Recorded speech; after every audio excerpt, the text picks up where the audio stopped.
শুভ সকাল বন্ধুরা, তোমরা সবাই কেমন আছো? আশা করছি ভালো আছো। নতুন একটা দিনের সাথে, নতুন একটা সকালের সাথে তোমাদের সবাইকে স্বাগত জানাচ্ছি। তো সকালে উঠেছি, আজকে একটু লেট হয়ে গেছিলো। তো আজকে সংসারে আশিবাসি কোনো কাজ দেখায়নি, সোজা চলে এলাম চা খেতে সকালে। তো কাজ করে ফুল এনার্জি পাওয়ার জন্য চাটাই যথেষ্ট। তো আজকে সকালে রান্না করেছিলাম তোমার এই দেখো কাঁচকলা আলু দিয়ে ঝোল পাতলা করে সকালে। তো এটা আমাদের সকালে প্রায় হয়ে থাকে আর এটা খেতেও খুব ভালো লাগে। আর এই দেখো এদিকে ভাতটাও হয়ে গেছে, ভাতটা নামিয়ে রাখা হয়েছে। তো এবার ভাত বাড়বো, ডোডোর পাপা আর আমি খাবো। আর এইদিকে কটা পটল ছিল ঘরে, তাই পটলগুলোকে ভেজে নিয়েছি। তারপরই দেখো মুষলধারা বৃষ্টি শুরু হয়ে গেল। আর এই ভাল লাগে না এই বর্ষাকালের দিনগুলো, মনে হয় যে কবে যাবে বর্ষাকালের দিনগুলো, বাঁচা যাবে।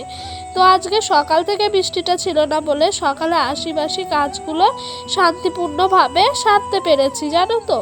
তো সকালে আমি ভাবছিলাম যদি খাওয়া দাওয়া হয়ে গিয়ে বাসনগুলো মাজা হয়ে যেত তাহলে হয়তো খুব ভালো হতো, এই মুষলধারা বৃষ্টির হাত থেকে রেহাই পেতাম। তো এই দেখো আমার কথাগুলো হয়তো তোমরা শুনছো কেমন কেমন লাগছে, ঠান্ডাও লেগে গেছে এই বৃষ্টির জল পাড়িয়ে। তো দেখেছো আমাদের রান্নাঘরটার মধ্যে জল পড়ছে, কি করা যাবে। দেখো টিনের ঘরে চাল ফুটো হয়ে সব জল পড়ে নিচে ভেসে গেছিল। তারপর ডোডোর পাপা বলছে এই টিনের মধ্যে এত জল পড়ছে আর থাকা যাবে না, যাও একটা বড় গামলা নিয়ে আসো। টিনের গামলাটা আমি এনে দিলাম, তো বাঁশের ওপরে দিয়ে রেখে দিল। তো আমাদের এই ভাঙাচোরা বাড়ি হলো আমাদের কাছে সম্বল। বর্ষাকালের দিনে এরকমভাবেই আমাদেরকে কাটাতে হয়, হয় থালা নয় বাটি, কিছু না কিছু জিনিস দিতে হয়। তো দেখো বৃষ্টিটা কমে গেছিলো বলে হয়তো একটুখানি জল পড়েছে, না হলে তার আগে অনেক জল পড়েছে, জানো তো। তো বৃষ্টি পড়ছে ভেবে চুপচাপ বসে থাকলে তো আমাদের আর হবে না, সংসারের কাজ তো আছে, করতে হবে। তাই আমি ভাবলাম যে ওইখানটায় মানে রান্নাঘরের সামনে একটু বৃষ্টিটা কম আছে, মানে ছাদটা কম আসছে, তো ওইখানে সবজিগুলো নিয়ে চলে গেলাম সোজা কাটতে। তো কিন্তু কি জানো তো বন্ধুরা, এই যে বৃষ্টির জল গায়ে পড়লেই, আমার এক ফোঁটা জল গায়ে পড়লেই ঠান্ডা জ্বর কাশি শুরু হয়ে যায়, জানো তো। তাও অনেক ভয়ে ভয়ে আমি কাজগুলো করি, আমার ছোট বাচ্চা আছে তাই না, তাও আজকে ঠান্ডা লেগে গেছে। তো দেখো এইদিকে বৃষ্টির জল কেমন গড়িয়ে গড়িয়ে রান্নাঘরে ঢুকছে, আর ভাল লাগে না। এই কষ্টের দিন যে কবে শেষ হবে, ভগবান যে কবে একটু সুখ শান্তির মুখ দেখাবে সেই দিনগুলোর অপেক্ষায় আছি। দেখো এদিকে আমি রান্নাঘরে সব নিয়ে চলে এসেছি, এই যে সবজির ঝুড়ি, তারপর মশলাপাতির ঝুড়ি, আর এইদিকে শিলনোড়ার ওপরে টপ টপ করে জল পড়েই যাচ্ছে। আমার এইদিকে সবজিগুলো কাটা কমপ্লিট হয়ে গেছে। তো এইখানে উস্তা আর আলু কেটে রেখেছি লম্বা লম্বা করে, আজকে উস্তা আলুর তরকারি হবে।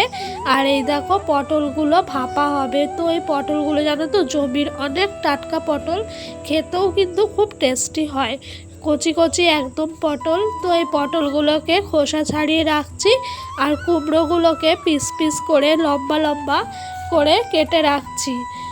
কুমড়ো ভাজা হবে আর এই পটল ভাপা হবে। তো এই বর্ষা বাদলের দিনে বেশি কিছু রান্নাও করতে ইচ্ছা করে না, কেন বলো তো, এই বৃষ্টির জলের এত ছাট আসে পুরো ভিজে যায়। মনে হয় যত কম কম রান্না করব ততই ভালো, তাড়াতাড়ি রান্না বান্না করে ঘরে ঢুকতে পারলেই শান্তি। তো দেখো আমার সবজিগুলো কাটার পর বাসন কোসন যা আছে, হাঁড়ি ডেচকি তারপর কড়াই সব কিছু নিয়ে কুয়োর পাড়ে চলে যাচ্ছিলাম রাখবো বলে। তো আর বেলা কত করব, এখন তো প্রায় 12:30 পৌনে 1 বাজতেই চললো। তারপর ডোডোকে স্নান করাবো, ঘুম পাড়াবো।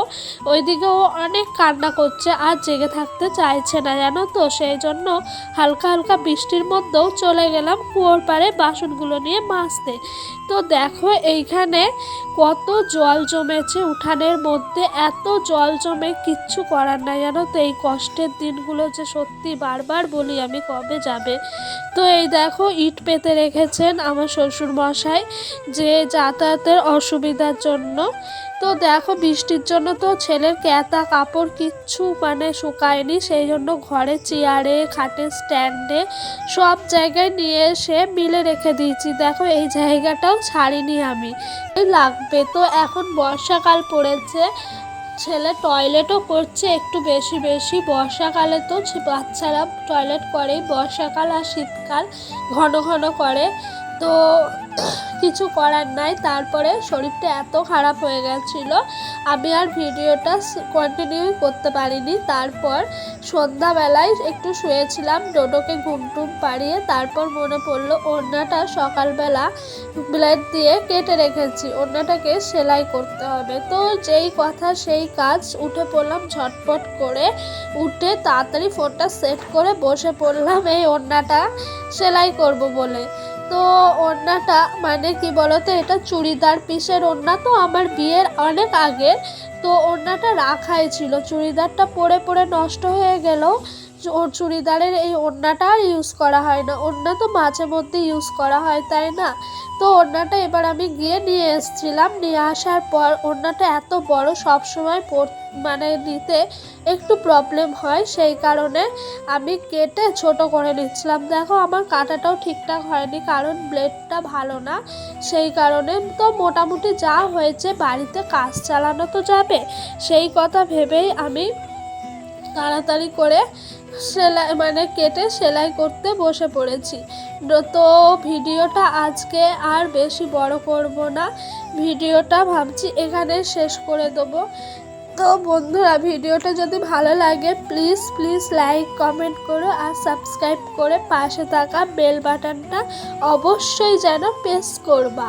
আর তোমাদের যাদের যাদের আমার ভিডিওটা ভালো লাগছে তারা প্লিজ একটা কমেন্ট করে বলে যেও যে তোমরা কোথা থেকে দেখছো আর ভিডিওটা কেমন হয়েছে। আর আমার যদি কোনো ভুল ত্রুটি থেকে থাকে সেটাও তোমরা কমেন্ট সেকশানে এসে কমেন্ট করে জানাবে। তো বাই, আর বড় করছি না, এবার ঘুমাবো। রাতের এডিটিং করতে করতে এখন বাজে প্রায় তোমার 11:30 মতো। তো ভিডিওটা এই পর্যন্তই রইল। তো বাই।